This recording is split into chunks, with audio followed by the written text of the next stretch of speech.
शिंदखेडा मतदारसंघाचे भाग्यविधाते व लोकप्रिय आमदार तथा पणन व राजशिष्टाचार मंत्री माननीय नामदार श्री जयकुमार भाऊ रावल यांना जन्मदिवसाच्या मनपूर्वक शुभेच्छा।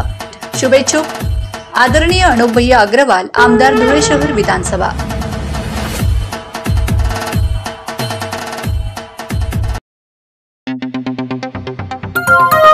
आपण बघत आहात डिजिटल इंडियाचे डिजिटल न्यूज। ठाम मत मराठी न्यूज। डीबीटी साठी आदिवासी विद्यार्थ्यांचे आंदोलन, आदिवासी विकास मंत्री डॉक्टर अशोक उईके यांची अचानक भेट। शासकीय आदिवासी विभागाच्या वसतिगृहात राहणाऱ्या शेकडो विद्यार्थ्यांनी गेल्या अनेक दिवसांपासून आंदोलन छेडले आहे। धुळे शहरातील एकात्मिक आदिवासी विकास विभाग प्रकल्प कार्यालयासमोर शेकडो विद्यार्थ्यांचे आंदोलन सुरू आहे। मात्र विद्यार्थ्यांना फक्त आश्वासन दिले जात आहे, मात्र त्यांच्या खात्यावर डीबीटीचे पैसे कधी जमा होतील याचे ठोस उत्तर त्यांना मिळत नसल्याने विद्यार्थी चांगलेच आक्रमक झाले आहेत।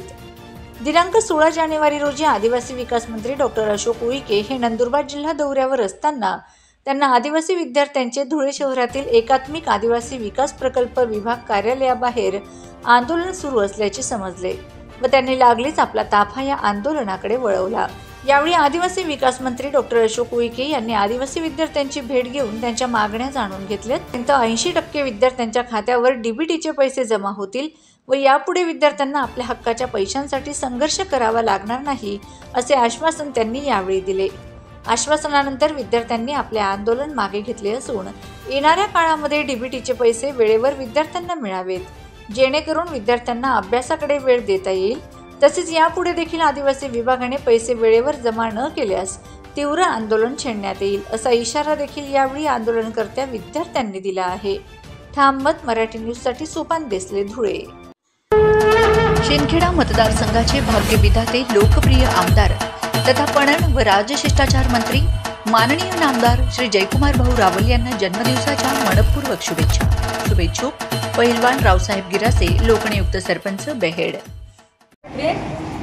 डीबीटीचे पैसे पडत नसल्यामुळे आम्ही मागे 2-3 महिन्यापासून इथं फेरी मारत होतो आणि मागील काही 3-4 वर्षापासून आमचे पेंडिंग पैसे पडत नव्हते, त्याच्यामुळे सुद्धा आम्ही वैयक्तिक सुद्धा इथं फेरी मारत होतो। तर ते हे प्रकल्प जे सांगायचे की नाशिकला सांगावं लागेल, इकडे सांगावं लागेल, तिथून प्रोसेस चालू आहे, इथून प्रोसेस चालू आहे असं ते आम्हाला सांगत होते। तर आम्ही सगळ्यांनी एकत्र मिळून इथं 3-4 उपोषणं केले तरी कोणी आमची दखल अंदाज करायचे नाही आणि मागच्या आठवड्यात आम्ही शुक्रवारी पण बसलेलो होतो, तेव्हा त्यांनी सांगितलं 101% तुमच्या खात्यात पैसे पडणार, तरी आजही पैसे आमचे पडलेले नाही। त्याच्यामुळे आम्ही इथं अजून पण थांबलेलो आहेत आणि जोपर्यंत आमचे पैसे पडणार नाही तोपर्यंत आम्ही इथं थांबणार आहेत। इथं सर आलेले आहेत, राजेशदादा काळे आणि मंत्री महोदय आलेले आहेत। तर त्यांनी सांगितलेलं आहे की आता यापुढे असं होणार नाही, नियमितपणे पैसे पडतील।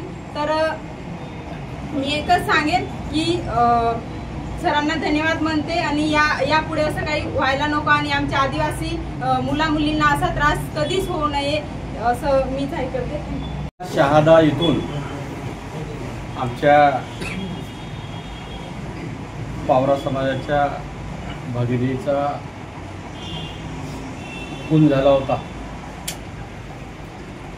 त्यानंतर जवाहरला जातेवेळी आमच्या मुली डीबीटीचे पैसे न मिळाल्यामुळे कार्यालयामध्ये थांबून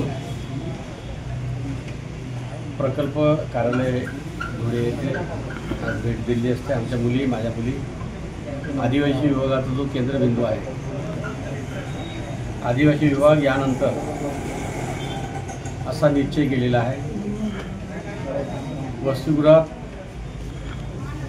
आश्रमशाळेत व शिक्षण घेणाऱ्या सर्व मुलं मुली हा आदिवासी विभागाचा केंद्रबिंदू आहे। त्यांना डीबीटी न मिळाल्यामुळे उपोषण करण्याची जे संधी त्यांनी घेतली होती त्यांना मी आश्वासित केलं।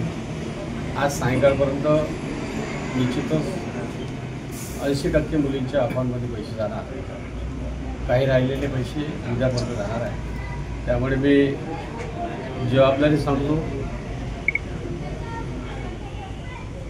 या राज्याचा आदिवासी विकास मंत्री म्हणून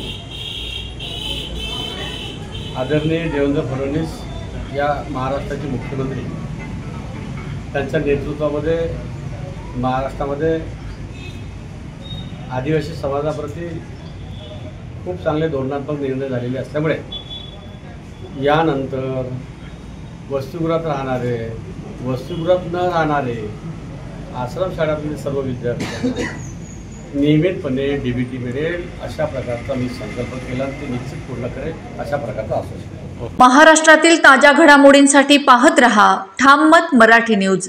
तसेच आमच्या चॅनलला लाईक, शेअर, सबस्क्राईब करायला विसरू नका. शुभेच्छा. शुभेच्छुक धुळे जिल्हा भारतीय जनता पार्टी व शिंदखेडा मतदारसंघाचे पदाधिकारी.